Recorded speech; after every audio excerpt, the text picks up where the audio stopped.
حضور صلی اللہ علیہ وآلہ وسلم نے اپنے عظیم صحابی حضرت ابو ذر سے مخاطب ہو کر ارشاد فرمایا، یا ابا ذر، اے ابو ذر یاد رکھنا، ایسی محفل جس میں اللہ کے کلام کی اور ہمارے فرامین کی تلاوت ہو رہی ہو، علمی محفل ہو، اس میں بیٹھنا 1000 راتوں کے قیام سے زیادہ افضل ہے۔ یعنی تقریباً 80 سال تک بندہ مسلسل روزانہ راتوں کو جاگ کر نوافل پڑھتا رہے، نبی پاک صلی اللہ علیہ وآلہ وسلم فرماتے ہیں، اور ہر رات 1000 نفل پڑھے جائیں، ان سے زیادہ ثواب ہے تھوڑی دیر اس محفل میں بیٹھنا کہ جہاں پر قرآن اور حدیث کی عظمت کو اور ان کے پیغام کو بیان کیا جا رہا ہو۔ اور اگلا جملہ یہ طولانی حدیث ہے، صرف ایک نقطے کی طرف اشارہ کرنا تھا کہ آقا دو جہان نے ارشاد فرمایا، ابو ذر مجلس علمی محفل کو اہمیت دو، کیوں؟ علم کے ذریعے ہی حلال اور حرام کا علم ہوگا، کیونکہ یہ محفلیں،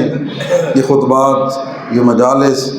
ان کے ذریعے ہی آل محمد کی تعلیمات کو، قرآن پاک کی تعلیمات کو بیان کیا جاتا ہے، اور حلال اور حرام کا علم ہوتا ہے، قرآن پاک اور اہل بیت کی عظمت کا انسان کو علم ہوتا ہے۔ توجہ فرمائیے گا، آج بات چلی ہے تو تھوڑی سی علم کے حوالے سے بھی آپ کی خدمت میں عرض کرنا چاہتا ہوں۔ یہ جتنا ہمارے سکولوں کالجوں میں پڑھایا جاتا ہے، یہ علم فن ہے، ٹولز ہیں جن کے ذریعے انسان جو ہے وہ اپنا روزی روٹی کمانے کے لائق ہو جاتا ہے۔ کوئی انگلش آ جائے گی، کچھ اردو آ جائے گی، کوئی حساب کتاب کرنا آ جائے گا، کسی دفتر میں، کسی کاروبار میں، کسی سسٹم میں اسے جو ہے وہ ملازمت ملنا آسان ہو جائے گا۔ لیکن علم جو ہے وہ 3 ہے۔ علم کسے کہتے ہیں؟ علم وہ ہے کہ جو انسان کو خدا تک اور آل محمد تک پہنچاتا ہے۔ اور سبحان اللہ، علم کے حوالے سے آقا امیر المومنین علی ابن ابی طالب علیہ الصلوۃ والسلام کا بڑا عظیم الشان فرمان ہے کہ جب ہم ابتدائی طور پہ مدرسے میں گئے تھے تو وہاں کچھ چیزیں ہیں جو ذہن میں نقش ہو چکی ہیں،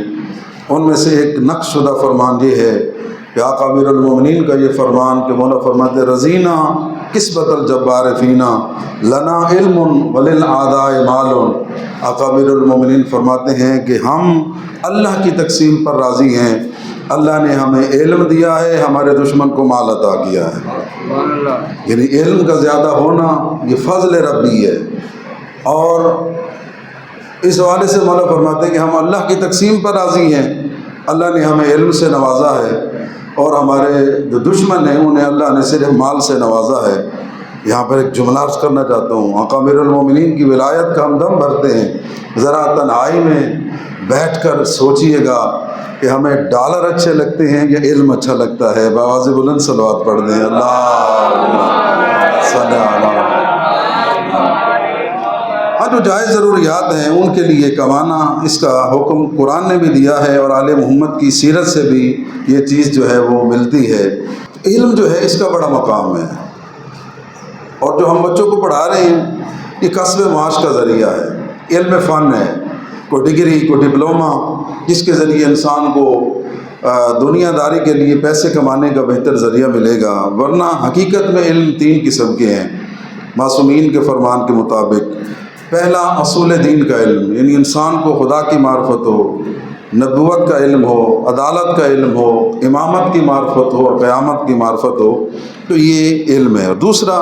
علم جو ہے وہ فروع دین ہے، یعنی فروع دین کا پتہ ہو، نماز کیسے پڑھیں گے، کتنی نمازیں فرض ہیں، اور نماز کے واجبات کیا ہیں، محرمات کیا ہیں، کن چیزوں سے نماز باطل ہوتی ہے، مقدمات نماز کیا ہے، ان چیزوں کا علم جو ہونا یہ اصل علم ہے جو انسان کو خدا تک پہنچاتا ہے۔ روزے کا علم ہو، روزہ رکھنا کب ہے، افطار کب کرنا ہے، روزہ کن چیزوں سے باطل ہوتا ہے، روزہ کتنی اہم عبادت ہے کہ خالی ہلکی سی بیماری میں ہم چھوڑ سکتے ہیں یا نہیں چھوڑ سکتے، تو ان چیزوں کا علم ہونا، زکوٰۃ کیا ہے، خمس کیا ہے، حج کیا ہے، کتنی اس کی اہمیت ہے کہ جس کی طرف عموماً لوگ توجہ نہیں کرتے۔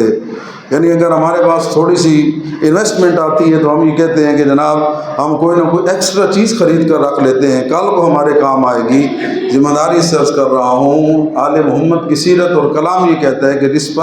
جس کے پاس اتنا پیسہ ہو کہ وہ جا سکتے ہیں، اس پر حج کرنا واجب ہے، اور جو حج کو اہمیت نہیں دیتا، نہیں کرتا، شریعت اسلامی کے اندر معصوم کا فرمان ہے، مولا فرماتے ہیں پھر پرواہ نہیں ہے کہ وہ کسی اور ملت پر مرے، ملت اسلامیہ پر وہی مرے گا جو مستطیع ہو کر حج کے فریضے کو پہلے ادا کرنے کی کوشش کرے گا۔ اور اسی طرح مسائل ہیں، احکام ہیں، یہی علم ہے نا۔ آپ کو پتہ ہو کہ آپ نے طواف کیسے کرنا ہے، اور آپ نے جب احرام باندھ لینا ہے تو پھر کون کون سی چیزیں ہیں کہ جو انسان پر حرام ہو جاتی ہیں، جن چیزوں سے بچانا انسان کو اپنے آپ کے لیے ضروری ہو جاتا ہے۔ تو ان چیزوں کا علم، یہ علم ہے، اصول دین کا علم ہے، فروعات دین کا علم ہے، جو انسان کو خدا آل محمد تک، سعادت تک پہنچاتا ہے۔ اور تیسرا علم اخلاق ہے۔ علم اخلاق یہ ہے کہ انسان کو پتہ ہو میں نے بولنا کیسے ہے، گفتگو کیسے کرنی ہے، کیسے پیار سے بات کرنی ہے۔ تو یہ حقیقی علم ہے، علم دین، علم اصول دین اور علم فروع دین اور علم اخلاق جو ہے یہ حقیقی علم ہے۔ ان تین علوم کا جاننا ہر صاحب ایمان اور اسلام پر واجب ہے۔